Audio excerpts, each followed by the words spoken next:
Ladies and gentlemen, my name is Bedomy and this is Dust and Elysian Tale, a game developed, written and programmed by Dan Jodrell, a man who is very talented when it comes to animation and game design. And if you're into 2D platformers, you probably know him as one of the developers behind Jazz Jackrabbit 2. He basically made this game by himself. The only help he needed was voice acting and the music itself. The music was done by Hyperduck Studios, which is a very talented group of musicians who did the music for Kingdom Rush Frontiers and Buffalo Bison. Yeah, it's Buffalo Bison. And so I recommend you support them or just go give them a listen. They're a very talented group. The voice acting in this game is stellar, and I'm not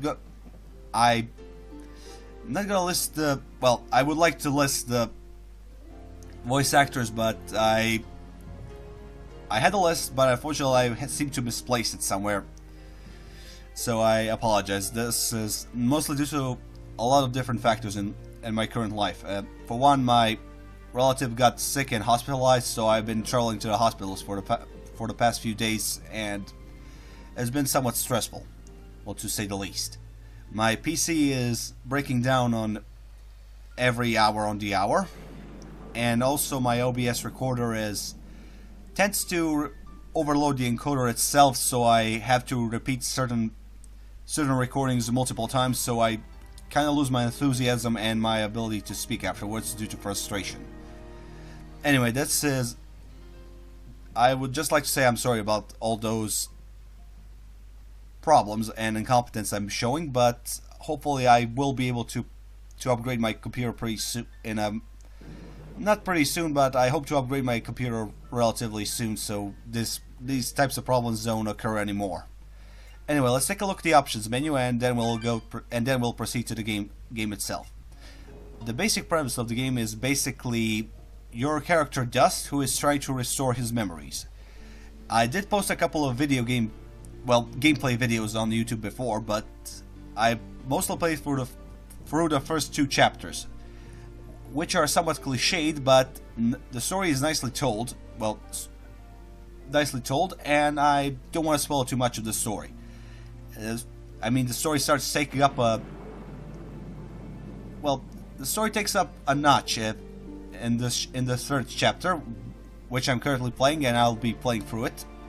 But I think I'll try to avoid spoilers as much as possible. I will stay for a little cutscene to give you a demonstration of the voice acting between the main characters, but that's about it.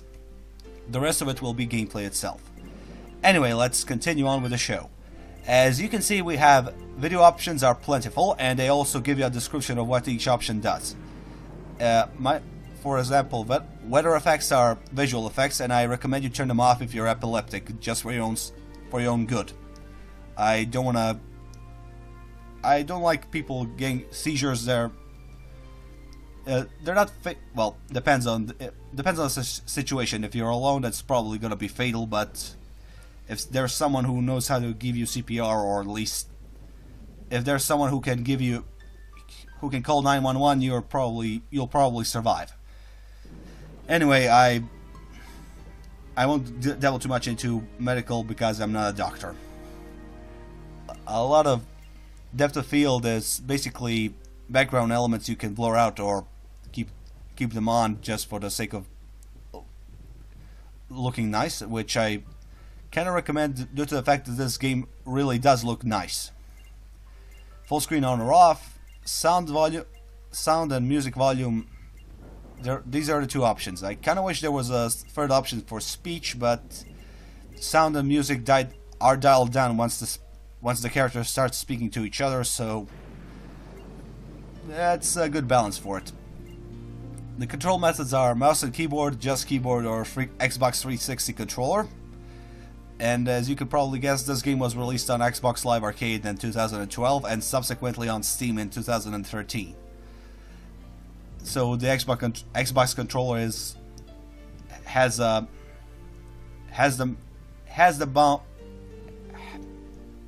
the bound controls to it. I'll show you what I mean by that in a second. Anyway, there is also a colorblind mode, which which will activate your companion fidget to tell you which items in the game are colors in specific, what colors some items in the game are.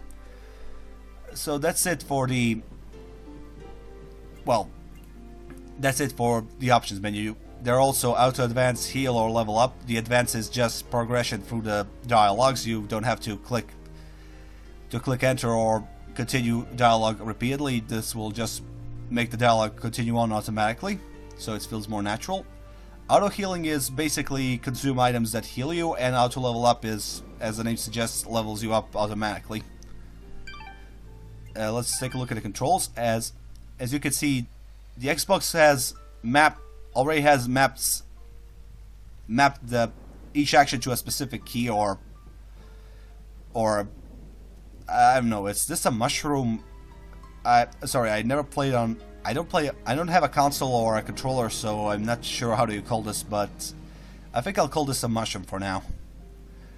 Unfortunately, the keyboard layout is somewhat leaves much to be desired. The control scheme is a very decent one, but I kind of wish there was a rebindable ability to rebind the keys, is my honest opinion. I mean, mouse controls are pretty standard, but I would like to turn off the look up option, which is W.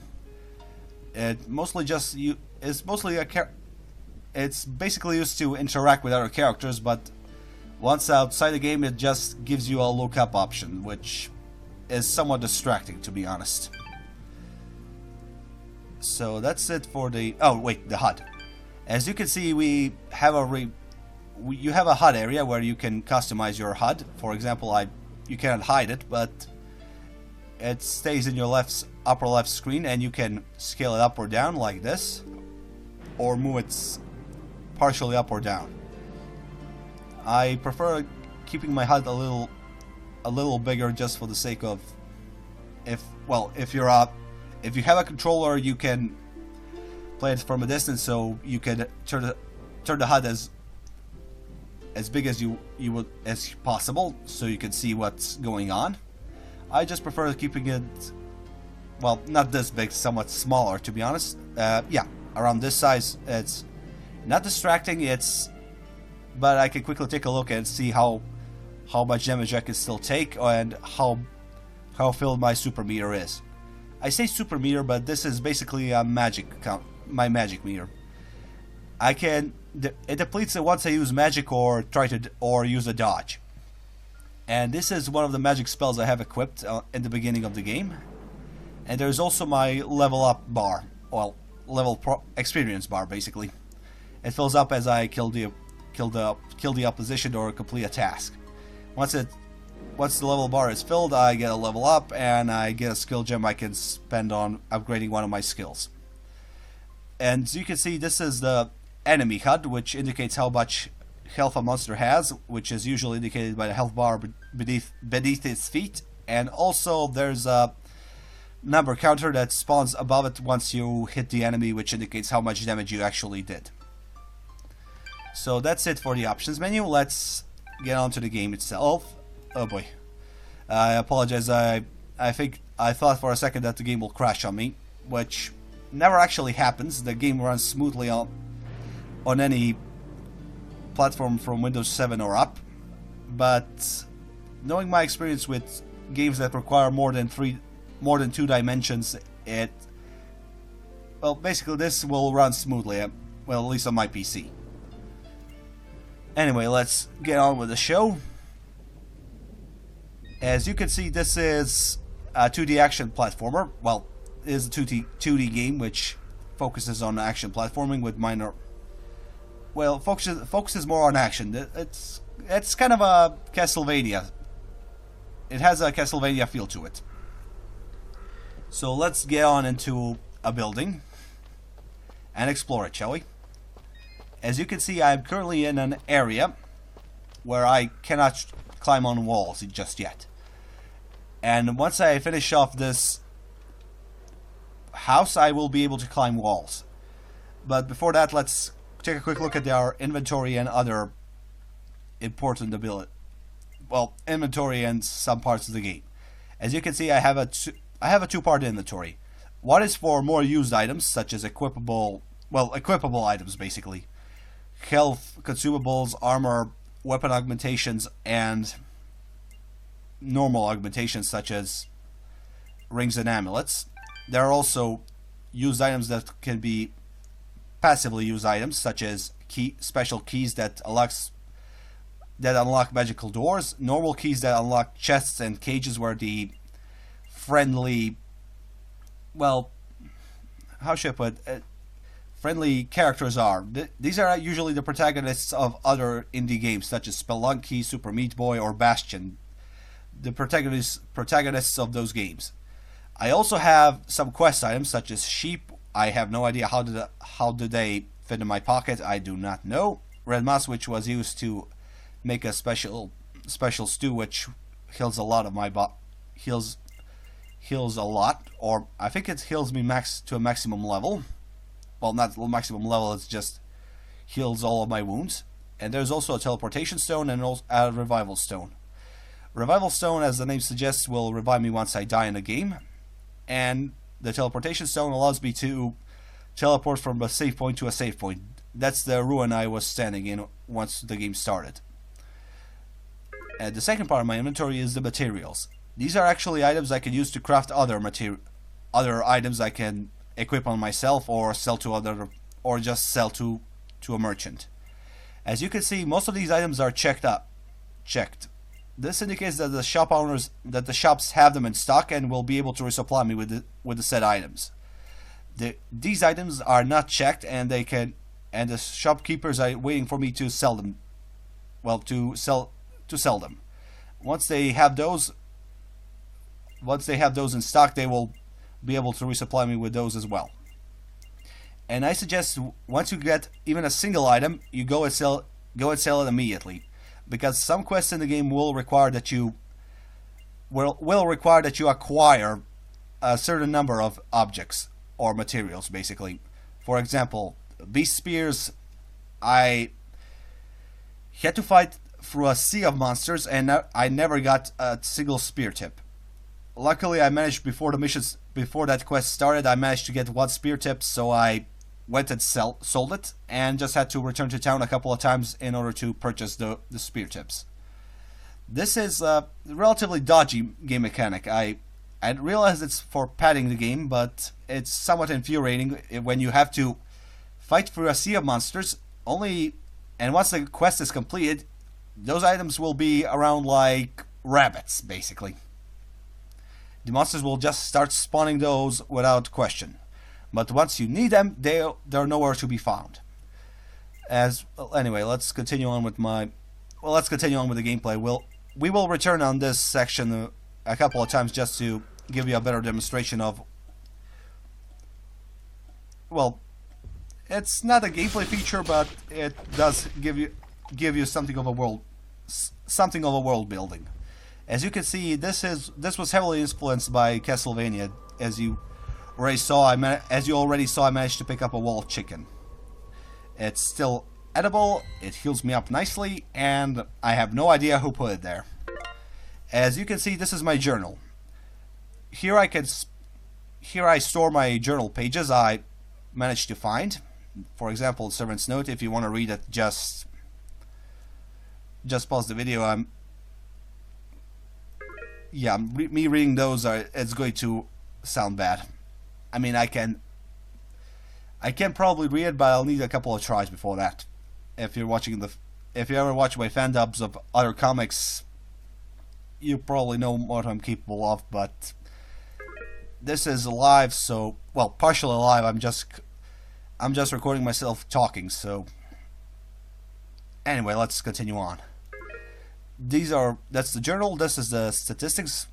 Well, these are my stats. How long I have played the game, how much of the story I completed, how much world I explored, and etc. etc. There's also a level map, which gives me the map of the general area I'm visiting, and also indicates which area I am currently in. As you can see, each area has a couple of sections, and I'm currently in the blinking section. And the little flag here indicates there's a quest item waiting for me, or there's a boss fight, or there's a quest for me. well, there's a quest I'm currently waiting on. Wow. Okay, I'm going to be quiet for a second because it's relatively soon we'll be listening to partially. We'll have to hear the dialogue in the game, which I want you to hear because voice acting in this game is stellar.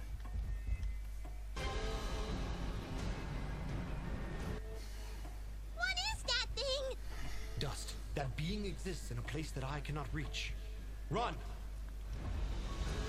Anyway, as I was saying, I did a couple of gameplay videos about this. This is mostly so I could give the game some coverage. But this will probably be the last video I'm making about Dust. This is just so I can avoid spoilers to everyone else who hasn't played the game yet. And as you can see, this is another game mechanic I'm not very fond of. I understand that people need to be told that their character is damaged, but sending him flying 3 yards away is not very good in platformers specifically. Because if you're hit while platforming, you will start falling and you will not stop falling until you hit the ground. Luckily there is no fall damage, but oh, I'm gonna be quiet for a second. I think so. Is that who Cora was talking about? Well, this Cora woman better start explaining herself. I can't take any more of this. As I was saying, you don't take fall damage, but if you get damage while platforming and you're pretty high up, it's kind of frustrating because you have to either, in most cases, you'll just fall off completely to the beginning of the level, and you'll have to start the climb all over again. Or secondly, you'll end up falling on a level hazard and die, and then you will die.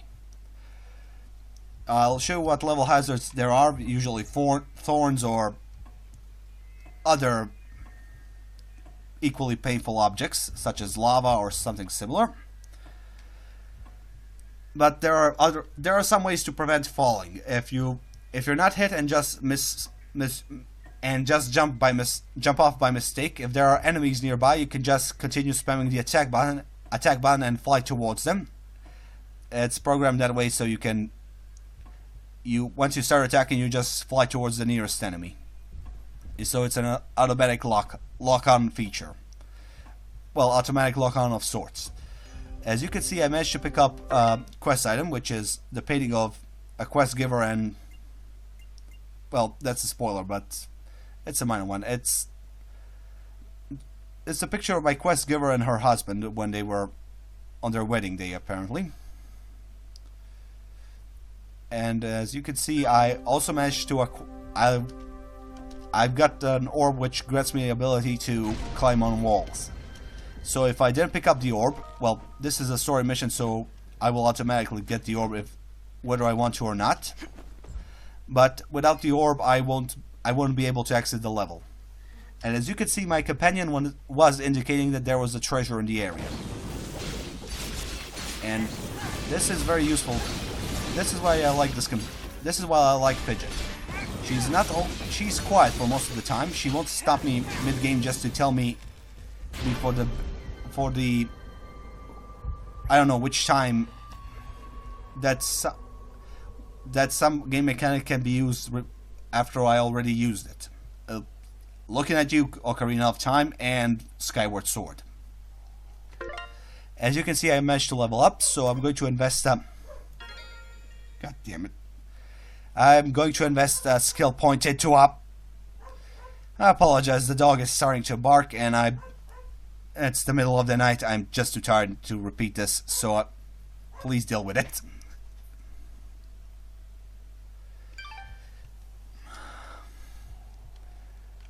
Okay, as I was saying.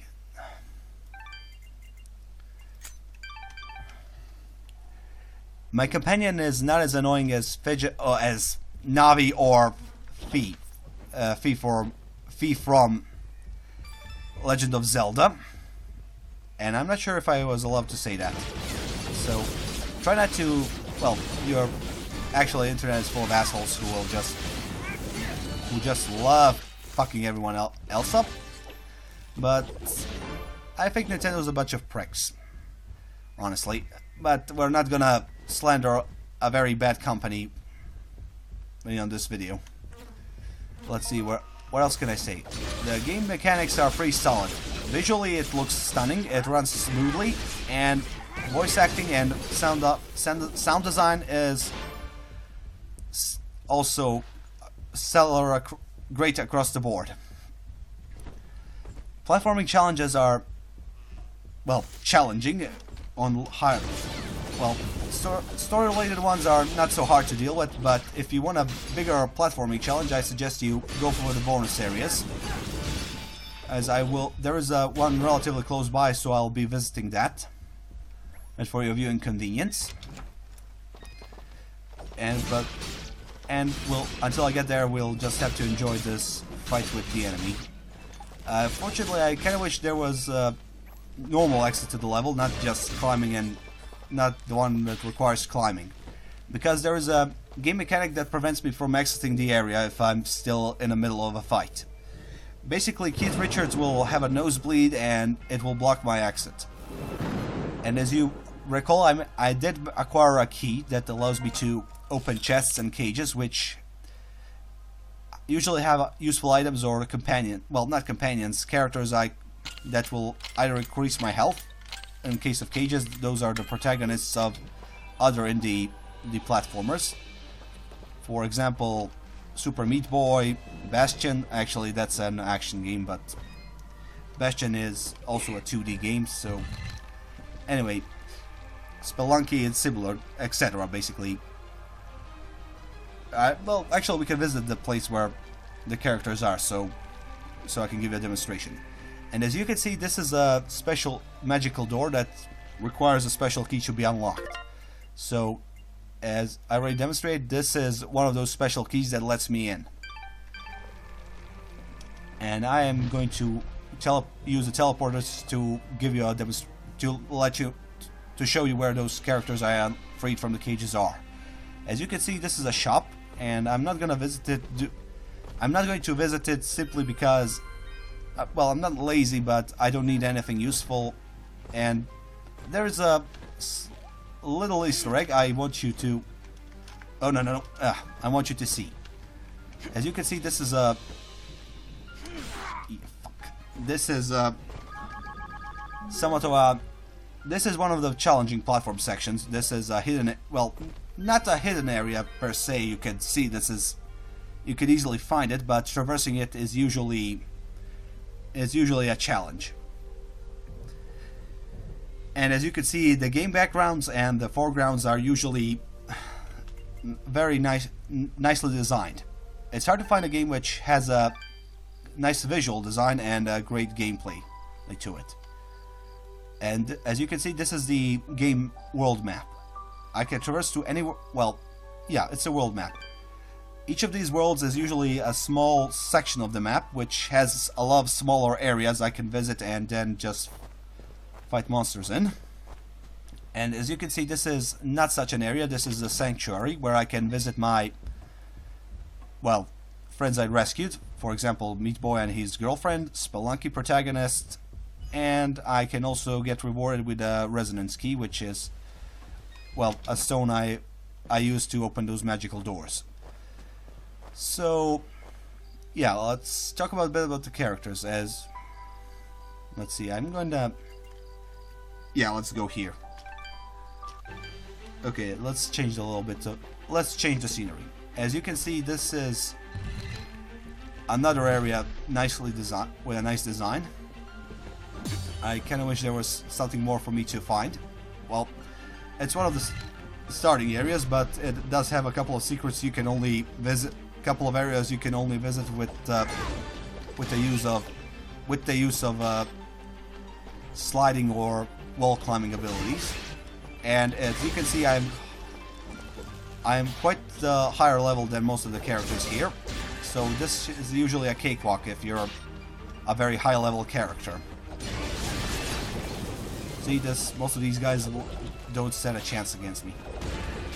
And I can also use, oh, yeah, I can also use other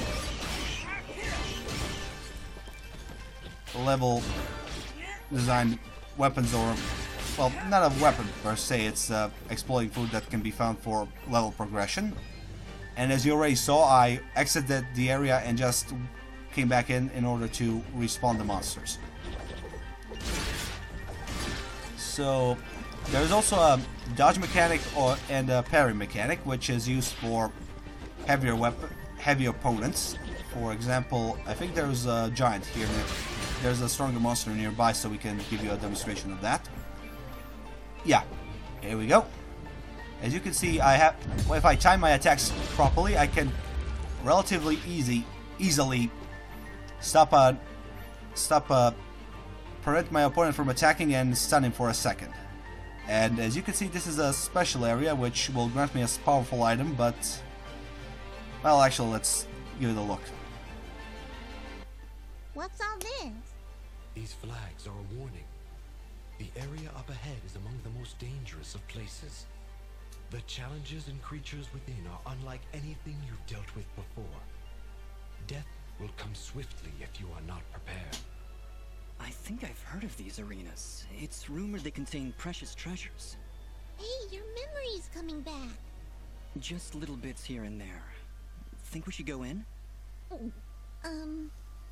certainly hope you save. As I was saying, some hidden areas actually do have... Oh boy! Some hidden areas have a lot of powerful items that can be very useful rewards if you're the inquisitive type. And also there are passive buffs and debuffs. Some enemies, well, some things can buff or debuff you. For example, the ants I was currently fighting are poisonous, and luckily they didn't manage to hit me, so... Oh boy. The ants I was fighting are poisonous, so I was able to dodge them. And this is a challenge area, which is usually a timed trial. And I was just messing around so you could see it. Unfortunately, I did not. Oh yeah. Okay, this is a time trial, which is just for bragging purposes. I can pick up the reward relatively easily and revisit the area to my leisure. So as you can see, I have a 3-star rating. If I was playing it faster, or if I hit more gargoyles, more targets, I would probably be awarded more points, but luckily there is no... Oh, no. Okay, as I was saying... I was not saying anything, I was just babbling on. Okay, I'm poisoned. Well, not poisoned, I got hit. So, yeah, this is the more challenging area, which requires that you have certain abilities to traverse easily. Or you're required to have certain abilities to actually enter the said area. And these hidden areas are usually the most challenging platforming sections, and they usually test your ability to jump around and fight. So, with this, I would like to end the video. Just for your... Oh, no. Okay, I'm gonna hide here. Luckily, I can use the area to... Oh. Yeah, I could use the area to attack through the walls. There is a... It's not a bad game mechanic, but I kind of wish it wasn't... That some games... Oh boy. That games didn't have those. Okay, as you can see, I can easily fly towards the enemy due to the lock-on. And, let's see. Let's try ending this on a positive note. The characters I usually have to deal with are fun to... Well, the characters in the game are always fun to talk to, and they are relatively relatable. Even though, for example, Ara is... Well, he is a mentor character, but he tends to... Well, Ara is the sword. He's the mentor of the group, but he kind of states the obvious, and it gets annoying if you're replaying the game multiple times. Fidget is usually a comic relief of the game, and she also has a very useful set of abilities such as detecting treasure, letting you know where you can interact with something, and tells you and casting spells. Dust, you're the one who you have to play. Dust is the player character. You have to make sure he survives this story, and the rest of the bums, I mean NPCs, are just quest givers or story-related characters that will stand around, do nothing, and just criticize you if you're, well, depending on their personalities. The backgrounds and foregrounds are nicely designed. Music, voice work, and sound design is perfect. And the gameplay is solid. I cannot tell you more. You already saw what can and cannot be done, and that's, I think, the end of the video. Thank you for watching. My name has been Bedomy. Please consider liking or subscribing to the channel.